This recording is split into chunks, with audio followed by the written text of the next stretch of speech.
ini sudah jadi berapa.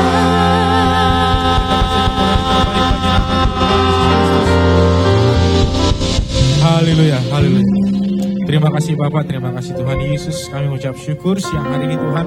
Kami boleh sama-sama berkumpul di tempat ini, beribadah, memuji, memuliakan nama-Mu. Kami bersama keluarga kami Tuhan, datang untuk sama-sama mencari Tuhan. Bukan kami percaya siang hari ini kami ingin sama-sama belajar firman Tuhan. Urapilah setiap kami Tuhan, sampaikan isi hati-Mu. Kebenaran firman Tuhan boleh ada dalam hidup kami. Sehingga kami menjadi hidup di dalam prinsip-prinsip Tuhan. Prinsip-prinsip kebenaran yang tidak tergantikan oleh waktu dan dunia.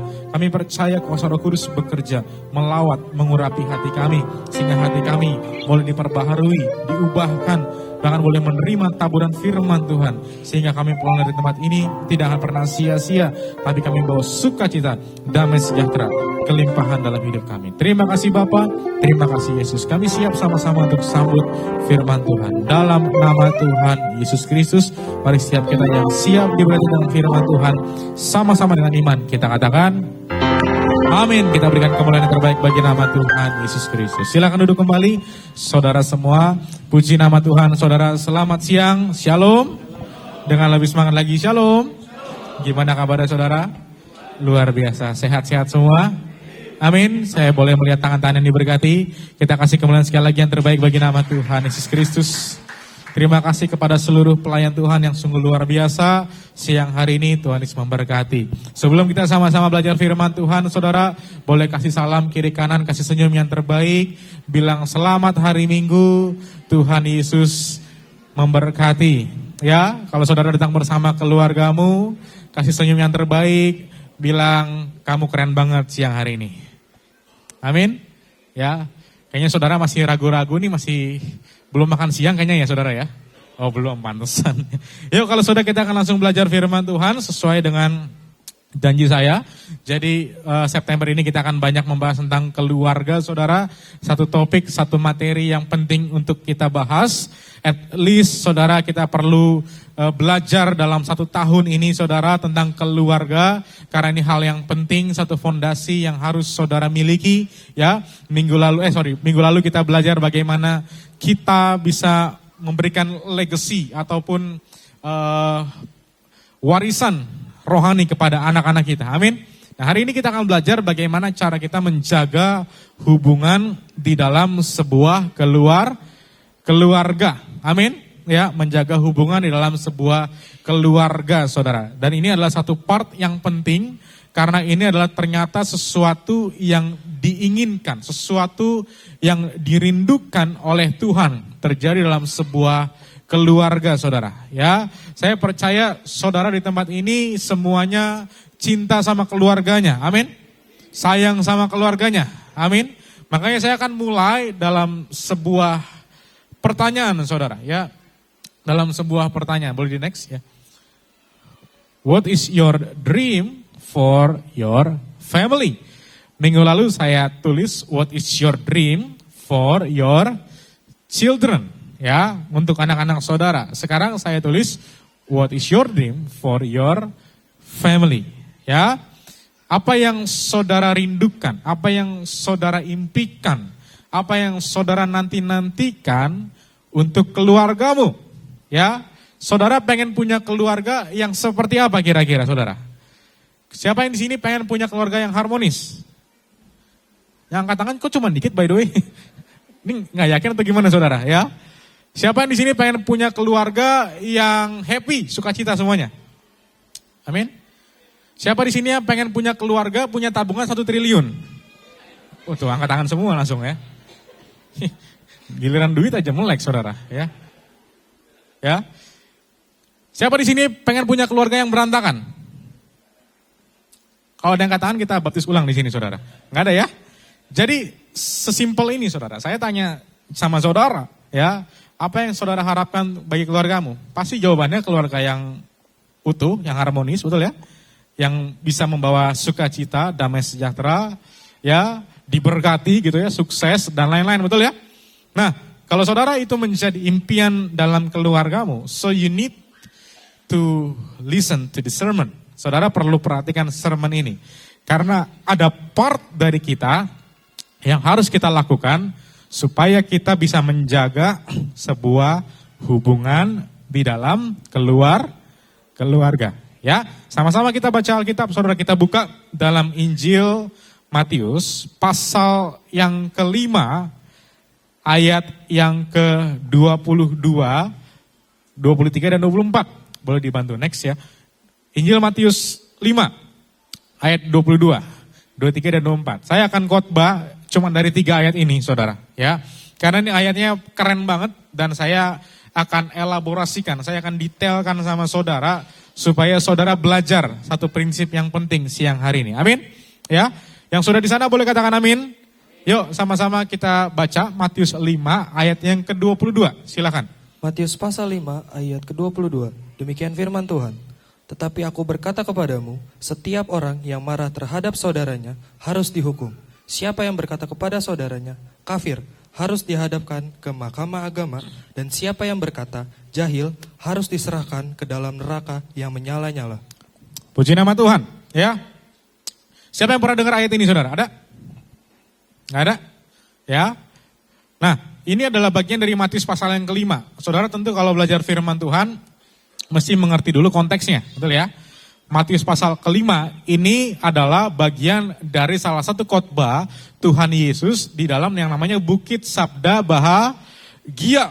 Jadi suatu kali Tuhan Yesus berkhotbah di Tiberias, saudara, ya, bukan Tiberias Jambu 2 Plaza nih, saudara, ya, di Danau Tiberias, ya, di bukit. Kalau sekarang nama tempatnya adalah Mount of the Beatitudes, saudara.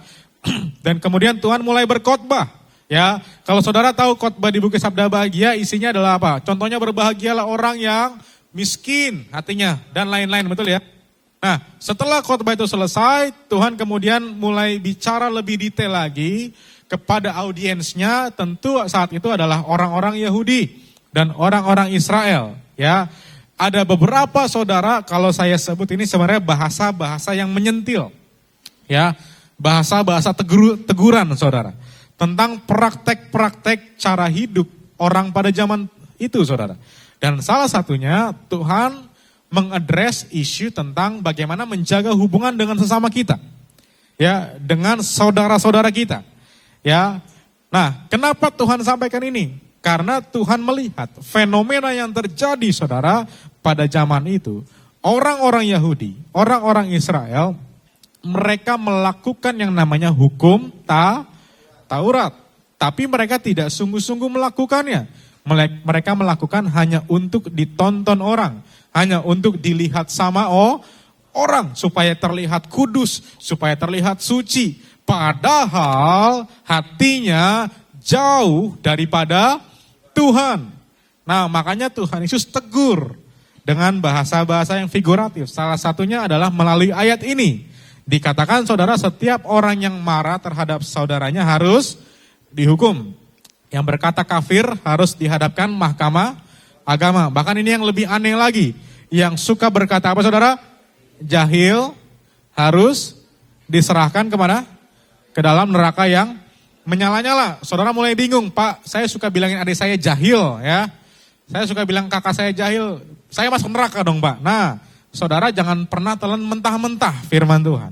Saudara mesti belajar konteksnya dan kontennya, oke?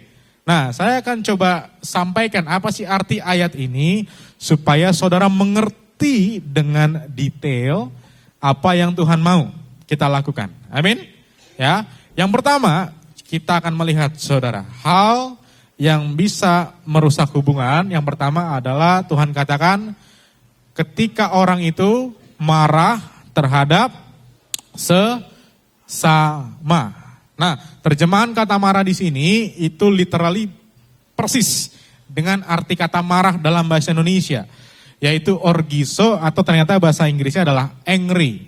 Jadi ini adalah terjemahan yang pas, betul ya, yang tepat. Nah, ini adalah satu challenge yang sangat sulit dilakukan, betul ya? Siapa yang di sini masih marah, saudara? Ada nggak yang masih marah, saudara? Ada yang angkat tangan malu-malu tadi, saudara. Ada yang masih marah? Ya? Atau pertanyaan saya ganti, siapa yang masih suka marah-marah, ada, saudara? Semuanya? Saya salah khotbah atau gimana nih, saudara? Diem semua. Betul ya? Nah, kita akan lihat saudara, ternyata marah itu diatur sama firman Tuhan. Ya, diatur. Nah, kita perlu lihat saudara, apa dasar dan apa yang menjadi kemarahan kita. Saya coba rangkumkan dengan gampang bagi saudara. Ada dua jenis tipe kemarahan. Yang pertama adalah right anger atau bisa dibilang ini marah yang benar. Yang kedua adalah wrong anger atau marah yang salah. Nanti saudara coba cek. Saudara ini sering melakukan yang nomor 1 atau yang nomor 2. Oke? Ya. Kenapa begitu? Karena kalau saya bilang tidak boleh marah, saya akan di-challenge sama saudara. Pak, itu Tuhan Yesus marah Pak di bait Allah, dia banting semua meja dan lain-lain. Betul ya? Nah, makanya saya akan bagi menjadi 2 bagian. Ada yang dikatakan right anger dan juga ada wrong anger. Ya, kalau ditanya sama saya, Pak, marah boleh nggak? Boleh. Tapi marah itu boleh dilakukan kalau diperlukan. Ya, sekali lagi saudara, kalau diperlukan. Dan usahakanlah saudara masuk ke dalam yang nomor 1. Seringkali kita mulai marah masuk ke dalam yang nomor 2. Bedanya apa? Yang pertama, right anger ini itu adalah marah yang di follow by love. Jadi positive feelings. Tapi kalau yang sering kali terjadi kemarahan yang salah itu follow by hatred atau negative feeling. Saudara bisa tes. Ketika saudara marah sama seseorang, perasaan apa yang mengikuti kemarahan tersebut? Apakah perasaan benci, perasaan sebel, perasaan pengennya itu kalau bahasa Jermannya dibejek-bejek saudara gitu ya? Pengen lihat mukanya atau gimana? Berarti kalau negative feeling yang keluar, berarti saudara sedang marah dengan wrong anger. Bedanya apa? Tujuannya kalau yang right anger itu to teach and to warn people untuk repentance, untuk pertobatan. Jadi ini marah yang prinsipal. Yang kedua, seringkali kita terbawa kepada marah yang tidak prinsipal. Tujuannya apa? To protect atau to secure yang namanya personal interest. Ya, untuk melindungi atau menjaga yang namanya interest atau hal-hal yang kita mau, yang kita suka. Saya akan ambil contoh yang paling gampang ya, supaya saudara tidak bingung ya. Siapa di sini yang pernah marah sama anaknya saudara? Ada? Angkat tangan semuanya ya. Yang nggak angkat tangan ini malu-malu atau gimana? Atau nggak mau ngaku nih saudara ya. Nah, saudara biasanya marah sama anak gara-gara apa? Apa? Main HP. Gadgetan gitu ya. Terus apa lagi? Saudara marah gara-gara apa? Gara-gara apa? Main game apa lagi saudara? Marah gara-gara apa? Gak mau belajar. Males, betul ya? Ya, pokoknya dia menjadi anak yang wah di luar ekspektasi kita, betul ya? Nah, saudara pernah nggak marahnya seperti ini? Saya kasih contoh. Saudara lagi nonton drama Korea ya. Kemudian nih episode yang paling terakhir misalnya atau yang paling puncak, 5 menit terakhir nih pokoknya adegan-adegan yang paling seru. Tiba-tiba saudara, anak-anak saudara di belakang lari-lari, ya dia bawa genderang-genderang, kemudian mulung dong gitu. Akhirnya apa? Saudara nggak bisa dengar, kemudian saudara mulai bentak anak saudara, ya, weh bisa diam nggak? Nah, pernah begitu? Hah? Sering. Pernah begitu? Ya. Saya katakan itu marah yang nomor 1 atau nomor 2?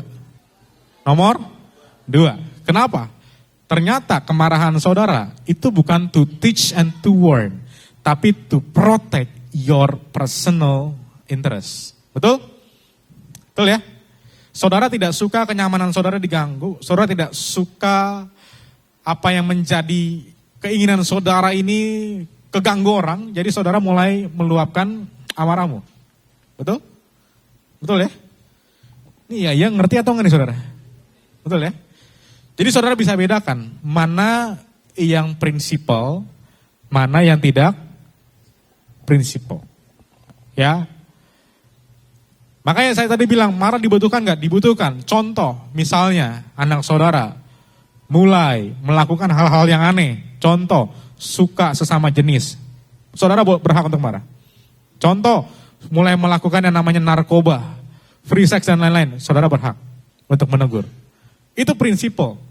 Karena followed by love. Diikuti dengan yang namanya cinta kasih. Bukan kebencian, bukan hatred. Amin. Ya. Makanya ini penting Tuhan ajarkan yang namanya anger management. Dulu saya pernah nonton filmnya tuh saudara, ya. Dimainkan oleh Adam Sandler, saudara. Menarik sekali bagaimana dia memperagakan ya untuk bisa mengontrol yang namanya emosi dan lain-lain, saudara. Nah, Tuhan juga ajarkan sama kita seperti itu. Right anger and wrong anger, you have to be careful. Di titik mana saudara mulai marah kepada orang lain. Ya, kalau saudara kebiasaan untuk memaki-maki, membentak tanpa dasar, saudara, maka kita akan menjadi batu sandungan bagi orang lain. Amin? Amin? Ini diam semua marah atau gimana sama saya, saudara? Amin? Amin, ya. Bilang kiri kanan saudara, jangan suka marah-marah ya. Ulang-ulang nih saya langsung di DM sebanyak orang nih kayaknya. Yang kedua saudara, ini yang menarik. Apa yang bisa merusak hubungan? Yaitu kedua ketika kita mulai menghina sesama. Ya, terjemahan Alkitab tadi kurang tepat kali ini. Karena Alkitab menggunakan kata kafir. Ya, nah hati-hati nih, jangan suka bilang orang kafir ya. Kiri kanan. Kenapa? Karena ternyata terjemahan kafir bahasa aslinya menggunakan kata raka, R-H-A-K-A. Ya, atau kalau saudara punya Alkitab NIV, saudara boleh buka, itu ditulisnya R-A-C-A. Raca atau raka, R-A-C-A. Nah, apa arti kata raka? Raka itu punya arti stupid. Ya, atau bodoh, ya. Atau mohon maaf, dengan segala hormat, saya perlu sebut kata ini. Atau kalau saudara sering sebut kata goblok, ya, itu berarti raka, ya. Nah, saya nggak tahu, saudara sering ngomong kata ini nggak sama keluargamu? Halo, saudara sering ngomong kata ini nggak sama anakmu? Nggak? Sering ngomong kata ini sama suamimu? Hah? Dasar istri, gitu. Dasar suami, pernah ngomong itu? Enggak? Atau memang enggak pernah ngaku nih atau gimana saudara? Ya, ya, raka, be careful saudara. Ini adalah satu hal yang bisa menghancurkan hubungan. Ketika saudara mulai dalam menghina sesama manusia. Oke? Ya. Karena dunia ini kembali lagi saudara, full of hatred, penuh dengan kebencian, Ya, seringkali kita ngomong tanpa kita sadar. Bukan hanya kalau Pak, saya nggak pernah ngomong kata misalnya kata goblok nggak pernah, tapi saudara pernah nggak ngomong kata seperti ini? Ya, siapa di sini yang pernah ketika nyetir atau bawa mobil, ya? Kemudian saudara tiba-tiba diserempet sama orang. Pernah saudara? Pernah? Kemudian saudara mulai berkata apa setelah itu? Ada nggak yang tiba-tiba buka kaca kemudian Tuhan Yesus baik? Itu ada? Ada? Nggak ada? Kalau ada saya pengen foto bareng. Ada? Ada. Nah, makanya ini nyambung nih. Pertama, sebelum saudara menghina, pasti dimulai dengan yang namanya marah, betul? Betul ya? Saudara pasti mulai marah dulu. Dasar. Wah, mulai kata dasar lu. Dasar gitu ya. Si bapak, ibu itu dasar ya. Kemudian dari marah mulai masuk kepada yang namanya menghina, raka. Saya kasih bukti kalau nggak percaya. Lanjutannya masih begini. Dasar si bapak nggak punya otak. Betul? Betul ya? Otaknya di mana sih, betul? Saya dalam hati pengen ngomong, Bu, kalau nggak punya otak, itu nggak bisa nyetir motor masalahnya. Karena semua saraf itu yang menggerakkan otak, betul ya? Bahkan kadang-kadang gitu, kalau perlu ke restoran Padang makan otak sana, pakai nasi, betul? Ya, seringkali raka ini dibungkus dengan kata-kata yang lebih halus, tapi sebenarnya maksudnya sama. So you need to be careful what you say. Amin? Ya, saya pernah dengar lelucon seperti ini. Anak kecil itu susah payah diajarin ngomong setahun, 2 tahun. Ya, akhirnya mereka bisa ngomong.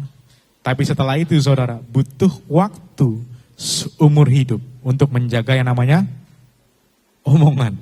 Ya, butuh waktu 2 tahun untuk belajar ngomong, tapi butuh waktu apa saudara? Seumur hidup untuk menjaga yang namanya omongan. Ya, ini culture kita sekarang sudah mulai masuk ke dalam raka. Menghina sesama. Makanya gak heran kasus bullying itu banyak sekali di sekolah. Ketika ada orang yang susah, ada orang yang jatuh, ada orang yang salah, itu biasa kita langsung ngomong lu, memang dia pantas, memang dia bodoh, memang. Otaknya gak pernah dipakai dan lain-lain. Betul? Betul? Dan itu ternyata hal yang tidak menyenangkan di hati Tuhan. Oke, saya lanjut yang ketiga nih. Mau lanjut ke saudara yang ketiga? Kayak mukanya udah mulai lemes masalahnya nih. Ya, yang ketiga Tuhan bilang adalah mengutuki sesama. Ya, jadi saudara nggak bisa pisahkan nomor 1, 2, 3. Ini semuanya urutan. Karena yang terakhir ternyata Tuhan tulis pakai kata jahil. Ya, kata jahil ini, orang yang jahil dia harus masuk kemana saudara? Neraka. Yuk kita lihat, kata jahil ternyata kurang tepat bahasa Indonesianya. Kata jahil ini menggunakan bahasa aslinya yaitu moros. Makanya muncul dari kata moros, muncul kata apa saudara? Moron. Ya, ini biasanya orang bule kalau maki-maki pakai kata moron saudara. Ya, kemudian muncul kata foolish. Jadi this is artinya adalah completely stupid. Bukan lagi stupid tapi completely stupid. Dan ini yang sering kali dilakukan oleh orang-orang. Mereka bukan hanya marah, mereka bukan hanya menghina, tapi terakhir diikuti dengan kata-kata sumpah serapah mengutuki orang tersebut. Betul atau betul? Betul ya? Nah, saudara pernah lakukan ini? Pernah? Wah, jujur, awal pemulihan Bapak Ibu ya. Gak apa-apa saudara, mendingan jujur di hadapan Tuhan. Ya, mengutuki ini level yang lebih dahsyat lagi. Makanya Alkitab mengatakan, yang pertama jangan, yang kedua dihadapkan kepada mahkamah agama, yang ketiga ini kalau sudah sampai bebal saudara ya, gak bisa dibilangin udah westa. Pergi aja ke neraka kata Tuhan gitu saudara ya. Betul ya? Makanya orang yang jahil sebenarnya diarahkan ke neraka. Karena ini lebih kepada mengutuki orang tersebut. Betul ya? Pak, saya nggak pernah mengutuki orang. Oke, cara ngetesnya gampang saudara. Siapa di sini yang punya second account dalam Instagram? Ada? Ada? Boro-boro Pak IG. Saya aja nggak tahu ya Pak IG itu ya. Saya taunya Iga Bakar. IG saya nggak tahu Pak. Ya, cara ngetesnya gampang. Ya. Saya kalau lihat di Instagram, postnya saya jarang lihat. Tapi lebih seru lihat komen-komennya saudara. Betul ya? Apalagi kemarin masa-masa pemilu, masa-masa pilkada, aduh mohon maaf saudara ya. Itu isinya sumpah serapah semua orang-orang. Ya, presiden dikutukin, bangsa dikutukin, semua dikutukin, betul? Dan saudara kalau perhatikan, yang mengutuk di Instagram, saudara perhatikan aja. Akunnya itu biasanya bukan akun asli, akun palsu semua. Kenapa begitu? Kenapa begitu? Karena pada dasarnya manusia itu gak mau menunjukkan identitasnya. Kalau mereka suka mengutuk orang. Ya, kalau pakai identitas asli, sucinya luar biasa. Itu postingan Instagram isinya ayat Yohanes 3 ayat 16 saudara. Ya, lagu-lagu rohani ya. Ingat kasihnya. Waduh, lagu rohani. Tapi coba lihat second account nih saudara. Saya yakin di tiap komen lambe turah nongol, betul ya? Di komen-komen apa nongol, jelek-jelekin orang, ngutuk-ngutuk orang, betul? Ya, ketahuan nih, sebongkar dosa-dosanya saudara ya. Ya, so you need to be careful. Di hadapan manusia saudara boleh nutupin dengan second account, tapi tidak di hadapan Tuhan. Karena Tuhan tahu apa yang kita lakukan. Amin?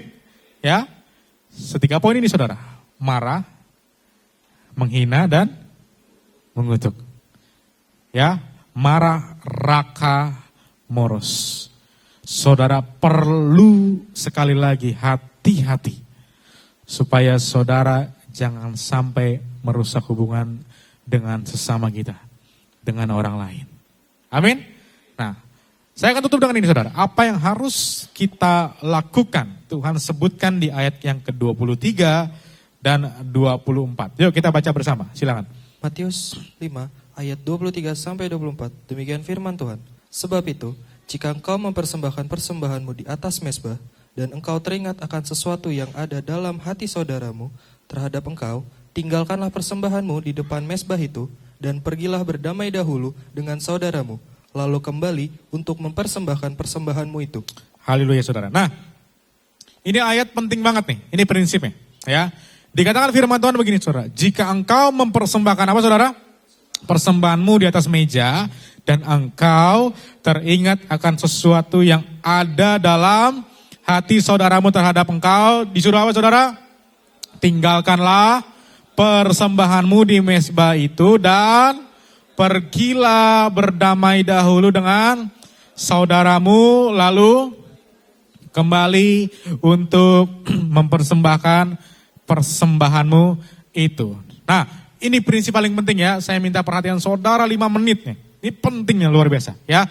Tuhan kasih instruksi jelas banget. Saudara disuruh tinggalin persembahan dan suruh pergi berdamai. Apa yang mau saya sampaikan di sini saudara? Saya tulis dengan satu prinsip seperti ini. True worship is conditional. Sekali lagi saudara. True worship is conditional. Ini pengajaran yang harus saudara miliki. Saya dasarnya dari mana? Yohanes 4 ayat ke-23. Tetapi saatnya akan tiba dan sudah datang sekarang bahwa penyembah-penyembah benar akan menyembah apa saudara? Bapa dalam roh dan kebenaran. Titik. Pendeta biasa cuma khotbah sampai situ. Lupa nih kalimat terakhir ini lebih penting. Sebab sama-sama baca saudara. Bapa menghendaki penyembah demikian. So worship itu ada rules-nya. Menyembah Tuhan itu ada syaratnya. Menyembah Tuhan tidak bisa saudara cuma tiba-tiba nyanyi datang sama Tuhan. Sekali lagi saya ulangin. Menyembah Tuhan itu ada rules, ada conditionalnya, ada syaratnya. Karena Bapa menghendaki penyembah demikian. Ini satu kalimat yang bersyarat. Ya, kalimat yang pertama tidak bisa kalau tidak dilakukan kalimat yang kedua. Apa yang mau saya sampaikan saudara? Worship always demands a pure and clean heart. Amin. Ya. Makanya Tuhan bilang saudara, ketika engkau datang ke gereja, tapi kalau engkau masih menyimpan amarah sama saudaramu, engkau masih suka menghina saudaramu, engkau masih suka mengutukin anakmu, please tinggalkan persembahanmu. Dengan kata lain seperti ini saudara. Saudara mendingan gak usah datang ke gereja kalau saudara masih marah sama saudaramu. Amin. Saudara mendingan gak usah pelayanan kalau saudara masih menghina saudaramu. Saudara mendingan gak usah angkat tangan di gereja kalau saudara masih suka ngutukin orang-orang di sekitarmu. Dengan kata lain seperti itu saudara. Kok aneh ya Pak? Kok berbeda dengan prinsip-prinsip kekristenan yang ada sekarang? Ya. Kalau sekarang kan prinsipnya apa? Oh, dosa boleh datang, ya. Engkau marah, engkau kasar perkataanmu, ayo datang sama-sama. Kita sembah Tuhan, nanti Tuhan akan ampuni. Tapi di Matius 5 ini dibalik sama Tuhan prinsipnya. Saudara harus beresin dulu, baru saudara bisa nyembah. Amin. Saya kasih contoh yang paling gampang dan paling real. Peristiwa Kain dan Habel. Saudara bisa lihat ya, Dua-duanya worship dengan cara yang sama. Tapi apa yang terjadi saudara? Persembahannya Kain dan Kain ditolak. Persembahannya Habel dan Habel diterima. So there is a difference between you and your heart. Akan ada perbedaan apa yang engkau lakukan dalam penyembahan dan hatimu.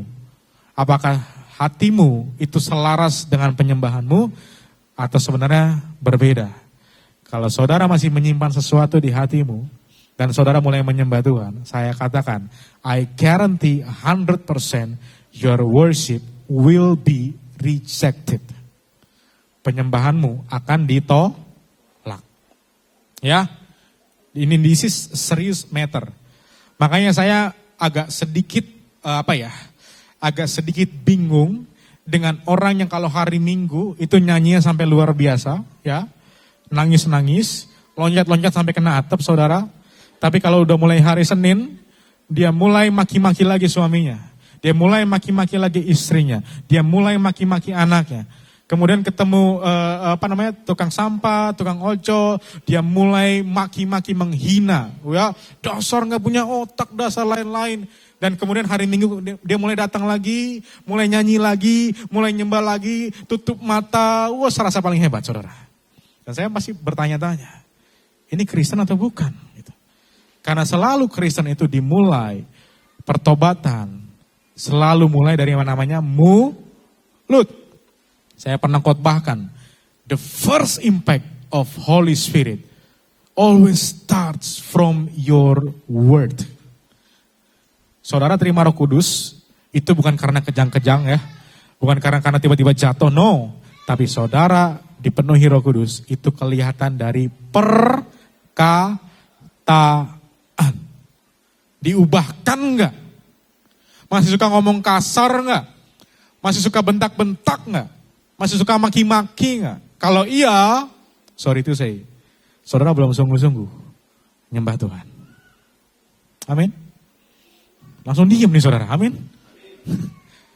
Tapi kalau saudara ke gereja, cuma pengen datang, duduk, nyanyi, pulang, so this sermon, saudara gak usah dengerin gak apa-apa. Gak usah dengerin gak apa-apa. Tapi kalau saudara ke gereja, pengen nyembah Tuhan, pengen cari sesuatu dari Tuhan, pengen minta hadirat Tuhan dinyatakan dalam hidupmu, so you better listen this sermon. Saudara harus bisa jaga hatimu sebelum saudara nyembah Tuhan. Amin. Amin saudara. Makanya apa yang harus kita lakukan saudara? Simple. Yaitu humble yourself and initiate reconciliation. Amin. Saya akan tutup dengan ini. Saya boleh mengundang pemain musik maju ke depan? Ada? Kalau nggak ada ya pemain badminton juga boleh. Pemain sirkus juga boleh. Ayo. Nah, humble yourself and initiate rekonsiliasi. Nah, saya akan tutup dengan ini. Saya pengen tanya dulu, siapa di sini yang kalau habis berantem atau marah nggak pernah mau minta maaf? Ada? Ada? Ada yang mau angkat tangan tapi nggak jadi deh gitu. Ada? Nah, ya. Tuhan bilang mulailah berdamailah dahulu ya, dikatakan ya, ada dahulu. Berarti itu first. Mulailah berdamai. Inisiasinya harus datang dari kita. Nah, ini yang sering lucu saudara. Cara orang Indonesia minta maaf itu lucu. Ya. Bahkan ini sudah masuk dalam sebuah template. Diajarin tuh di pidato ya, di email. Template-nya seperti ini. Kami mohon maaf apabila, betul ya, ada hal-hal yang kurang berkenan di hati saudara. Menurut saudara kalimat itu betul atau salah? Halo? Menurut saudara kalimat itu betul atau salah? Ada yang bilang betul, ada yang bilang salah. Kalimatnya emang betul, tapi maksudnya, ketulusannya salah. Kenapa? Karena kalau ada kata apabila, if, jika, it means it cancel your sorry. Itu akan meng-cancel permohonan maafmu. Kenapa? Berarti saudara minta maafnya enggak tulus. Atau ada orang begini, ketika habis berantem, minta maaf begini. Sorry ya, minta maaf ya. Tadi gue maki-maki, bentak-bentak. Habisnya lu gitu sih. Pernah gak gitu, saudara? Pernah gak? Hah? Sering. Saya ganti. Yang kedua. Sorry ya, tadi gue salah. Tadi gue nada tinggi, emosi. Sorry ya nak. Makanya kalau mama bilangin. Nah. Pernah? Jadi kita tuh selalu minta maaf, tapi ada tapinya di belakang. Makanya jangan gitu. Udah dibilangin kan? Ya, lain kali yang gini ya. Atau bahkan yang lebih parah, dia gak mau minta maaf. Tunggu dia datang sama gua. Nah, lebih parah. Jadi seringkali kita permintaan maaf kita ada embel-embel satu kata, yaitu gengsi. Ya, gengsi. Memang saudara, sulitnya di situ. Tapi kita belajar dari satu pribadi yang namanya Tuhan Yesus. Saya pengen tanya saudara, waktu Natal, waktu kejadian Natal, Tuhan Yesus datang ke dunia, kemudian mati di atas kayu salib, ada gak Tuhan ngomong gini? Denger ya, dosamu sudah diampunin. Makanya, jangan bikin ribet ya. Jadi mesti turun capek-capek nih dari surga. Ada ngomong begitu Tuhan Yesus? Gak ada. Ya benar-benar cuman bilang, this is for you. The cross is for you. Barang siapa percaya dalam namaku, dosamu diampuni, engkau akan terima keselamatan. Tulus. Humble yourself and initiate reconciliations. Saya tutup dengan slide ini yang terakhir saudara. Forgiveness does not change the past, but it does enlarge the futures. Amin. Ya, pengampunan tidak akan pernah mengubah masa lalu. Hal yang sudah terjadi, hal yang sudah menyakiti saudara, hal yang sudah membuat saudara kecewa, itu gak bisa diubah. Tapi kabar baiknya apa? Ketika pengampunan itu terjadi, maka pengampunan bisa merubah hal yang ada di depan. Amin.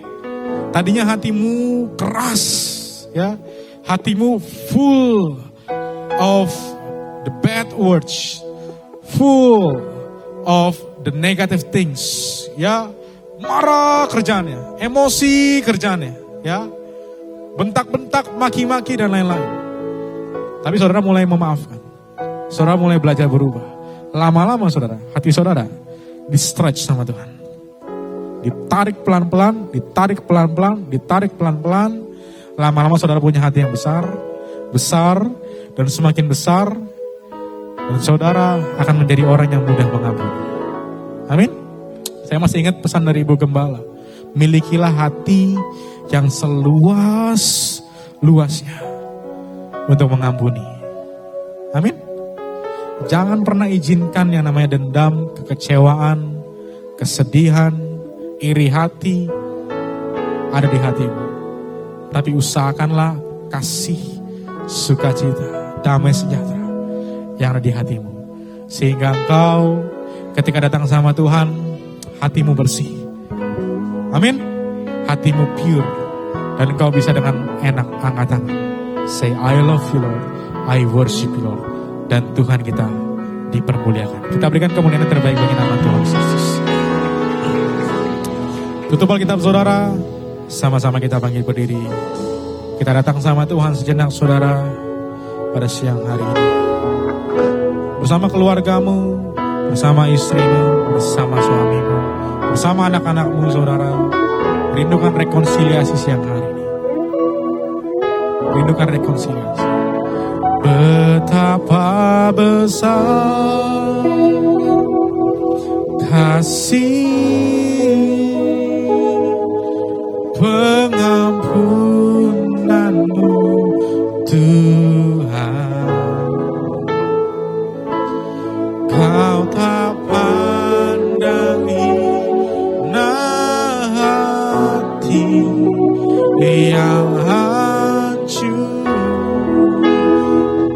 katakan dengan imanmu, saudara, kami berterima kasih Tuhan. Ku berterima kasih kepadamu ya Tuhan. Terima pengampunan daripada Tuhan. Ampunan yang kau berikanku. Mari angkat tangan kita saudara siang hari ini. Katakan dengan imanmu, betapa besar, betapa besar